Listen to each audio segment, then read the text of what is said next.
Hello, welcome back to Longevity Live. My name is Dr. Priyank Sharma.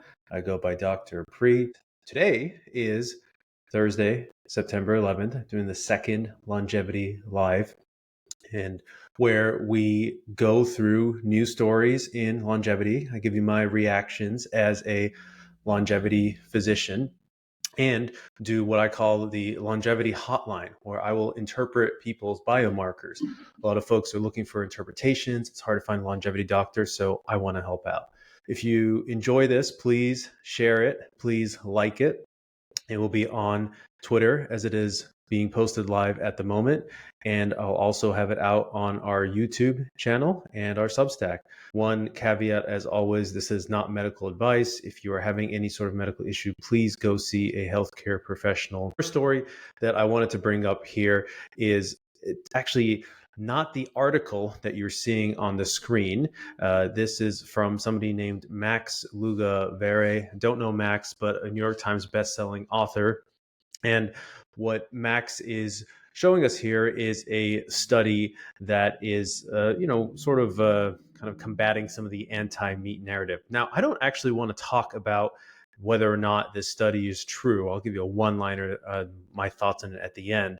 But I want to first commend Max for having very good journalistic integrity and scientific integrity here. I think what Max does well is not overstate what the study is actually telling us.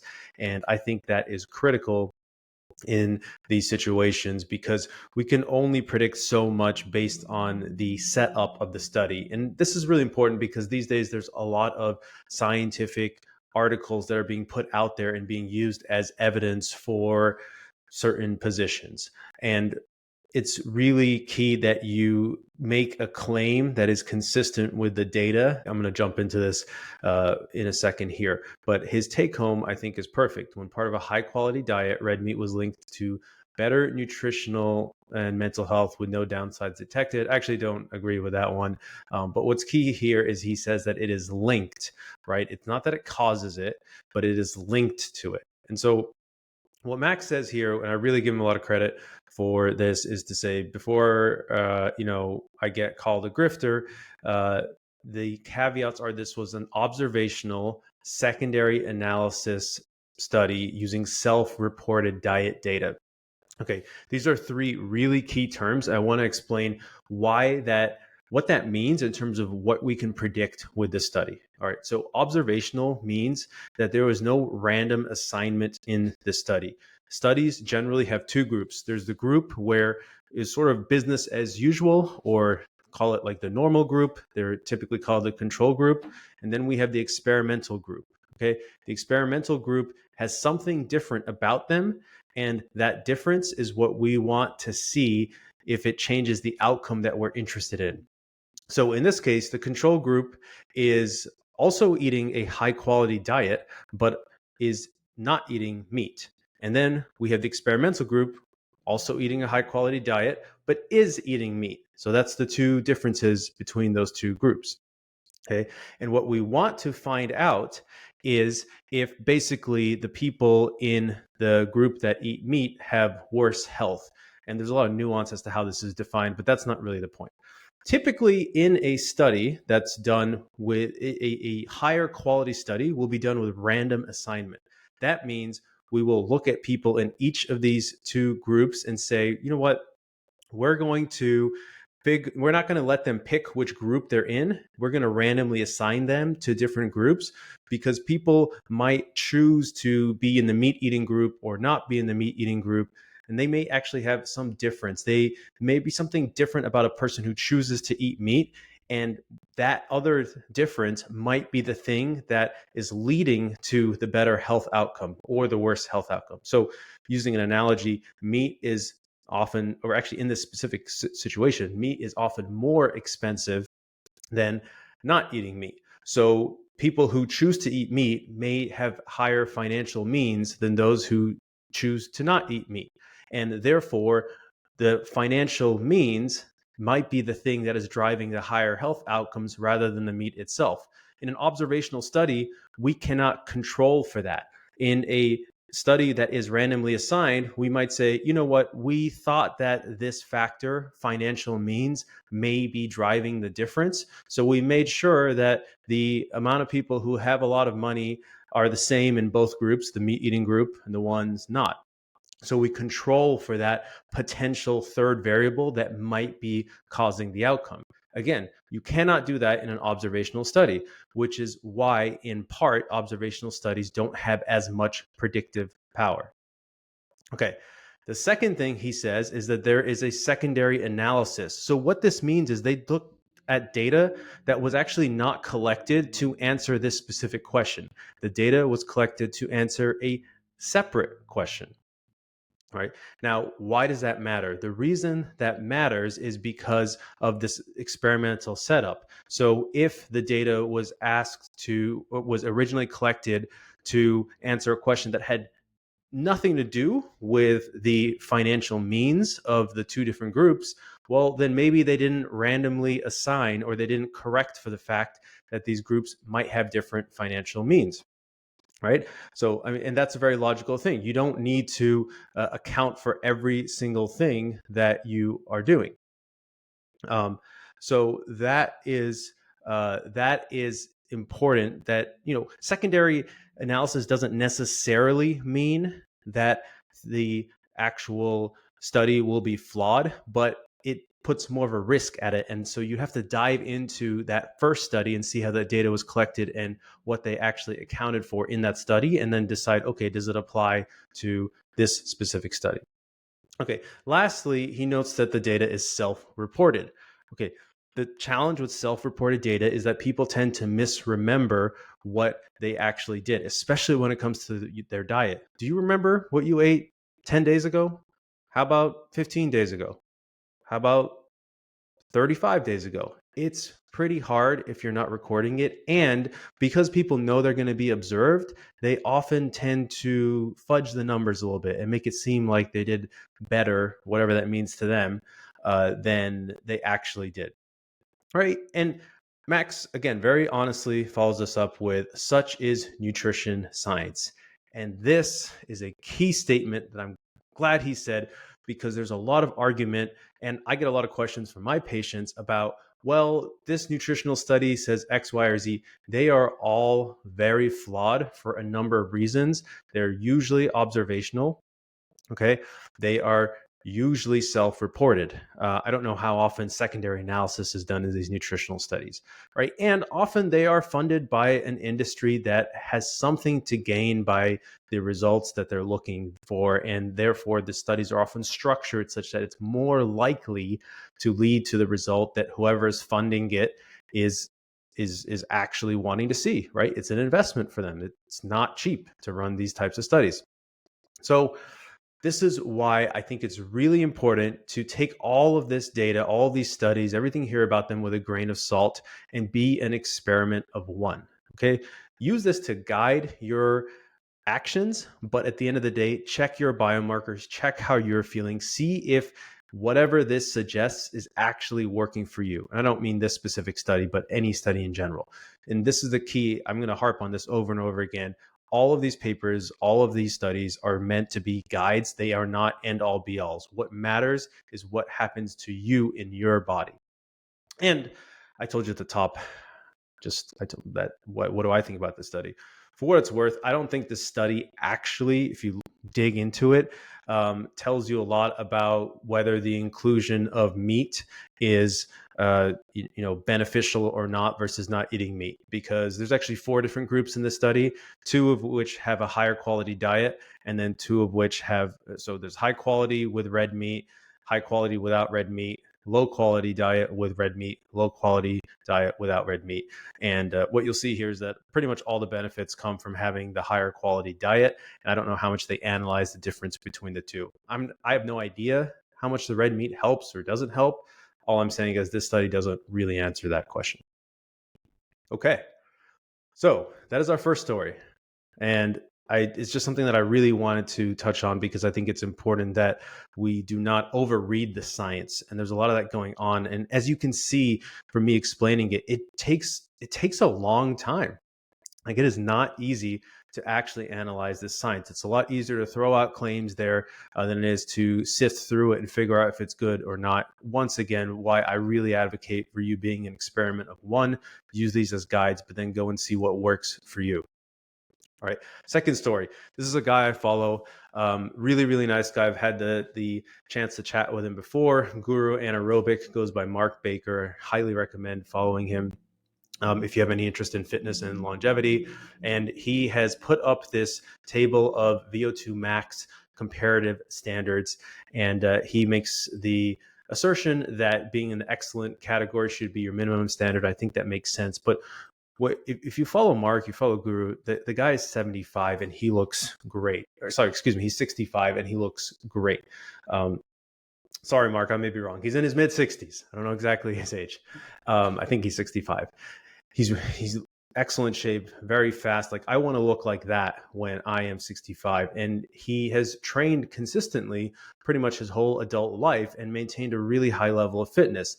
And he makes this claim here that keeping a 50 VO2 max is easily done into your 70s. And I think I wanted to highlight this because VO2 max is really critical for your lifespan. This is a chart I love to show my patients. This was shared by Peter Attia. He got this off of Twitter. But VO2 max VO2 max of 50 means that you can briskly climb stairs. So most people in their mind don't imagine a 70-year-old being able to briskly climb stairs. And it begs the question, well, why? What happens by the time you're 70? Well, what Guru's saying is that if you continue to maintain your training, and not a crazy amount, but a consistent amount, you can easily get to that in your 70s. And that is certainly a goal of mine. And you might say, well, that sounds crazy. I don't know if I believe it, but we are very colored by the examples that we see out in life. And I think as time goes on, as much more of this emphasis on longevity and lifespan continues to be in the zeitgeist, I think we will continue to see that it is very achievable, and it's more about keeping your eye on the ball and being consistent with it. And just to support that a tiny bit, shameless plug, I have my last newsletter, which was not a Longevity Live.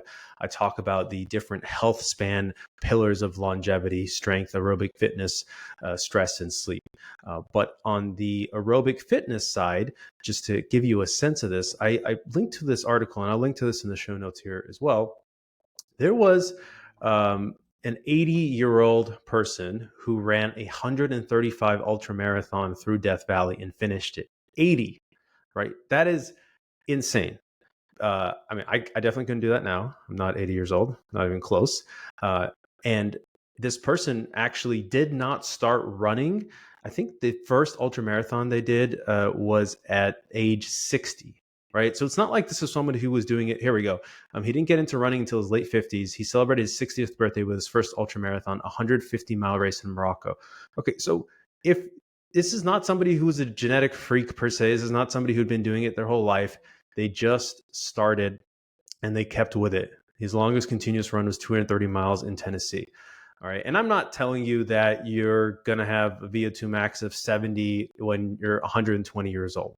Okay. But I am telling you that I think you could have VO2 max easily into your 50s, in the 50s when you are 70 years old. And that's going to dramatically improve your quality of life. So it's not too late. Get started. 20% better, compounded over many, many years is going to make a huge difference. That's the second story I wanted to share with you all. Third story, saw this on The Independent. This is somebody named Ollie, who is a trainer who specializes in longevity, and their 3 favorite exercises for helping you live better for longer. And my really main takeaway here goes a little bit back to my article that I mentioned. And he has 3 different exercises here: an assisted chin up, a Bulgarian split squat, and a farmer's carry. I wanted to key in on the farmer's carry because I think this is a very, very important exercise. Not because we have an amazing study showing that you're going to live 10 times longer if you can do a better farmer's carry, but rather because this is a movement where you're going to be holding weights and walking with them. And this is just something that's very frequently done. In my article here, I talk about my goal of being able to go to Santorini, Greece, when I'm in my 110s, very aggressive goal. But part of that is being able to carry my luggage. It's a very functional movement here. And so I really like this article. I wanted to link to it, highlight to it.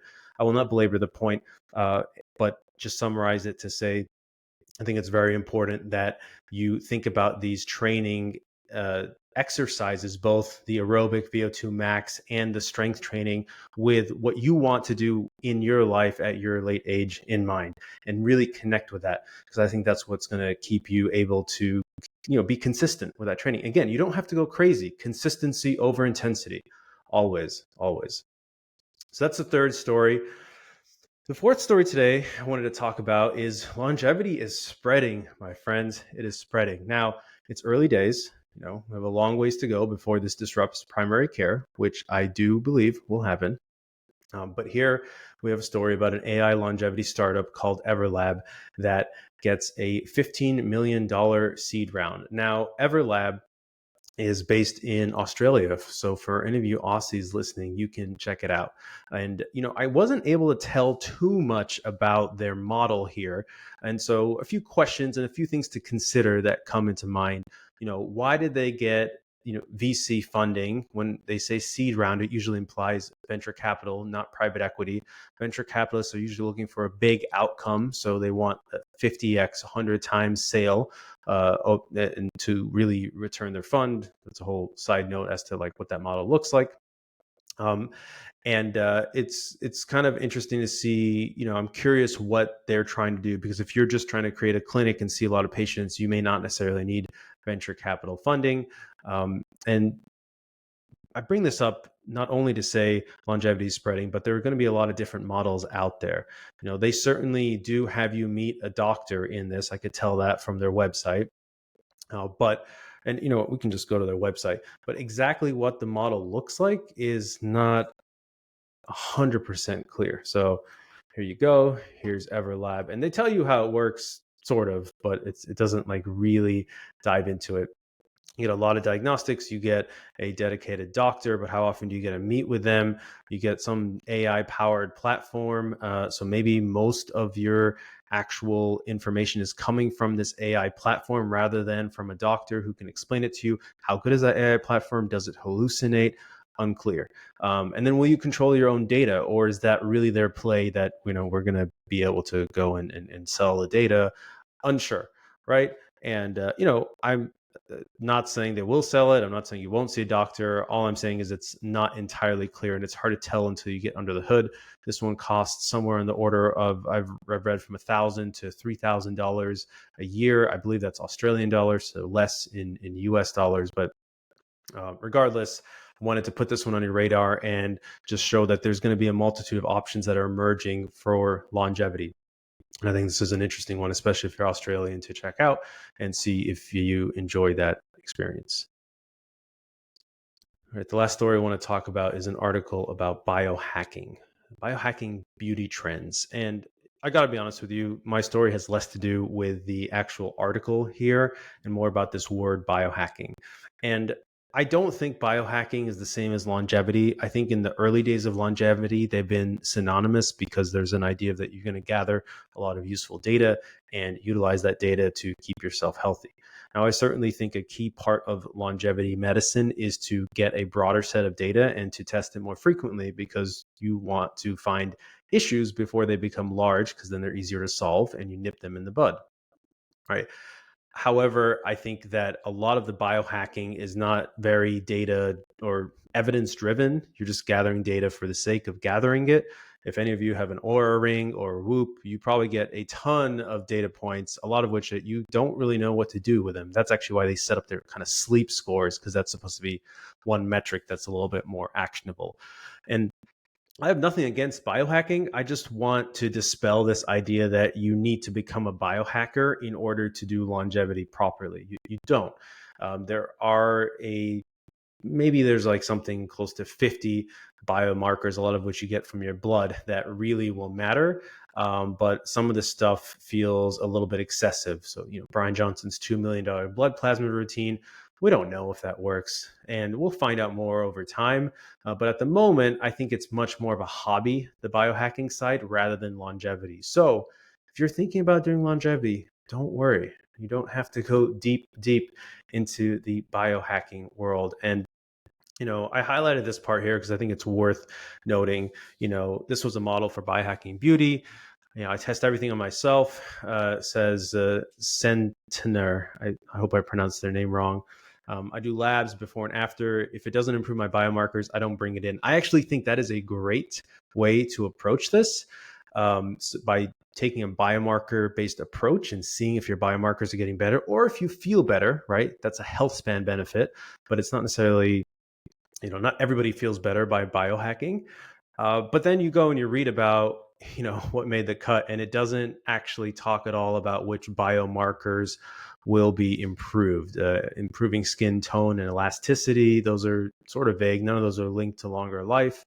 So look, I like what they're saying about the approach. I'm not sure if they're actually taking that approach, but this is less about this specific instance of biohacking and more about this idea that, you don't necessarily need to be gathering immense amounts of data on yourself unless you want to. If you enjoy that, fine. But this is not the only way to do longevity. This is just one way to do longevity. All right. Now onto the Longevity Hotline. I see a lot of people posting their biomarkers, wanting some evidence, wanting some guidance on what to do about it. So this is a user here on Reddit, Heron 202020. They want to change their meds to lower LDL. Their LDL is actually pretty low, currently at 64 milligrams per deciliter. ApoB is at 68 milligrams per deciliter. Just looking at the nomogram, they're pretty low then. It's kind of a little bit strange actually, because their ApoB is in kind of like that, let's call it the 7th or 8th percentile at 68, but their LDL is lower, which suggests they probably have something else going on, a VLDL, but that's not really the main point here. The point is they're fairly well controlled.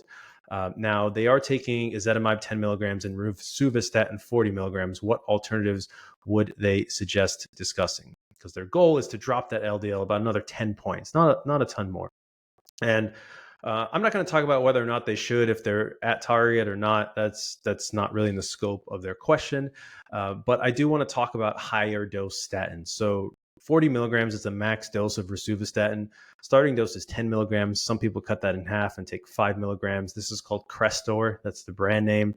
And if you took atorvastatin, which is another commonly used statin, that one, the max dose is at 80 milligrams. So 40 milligrams of rosuvastatin, is about 80 milligrams of atorvastatin. And if you're ever curious, you can look up, statin potency equivalences.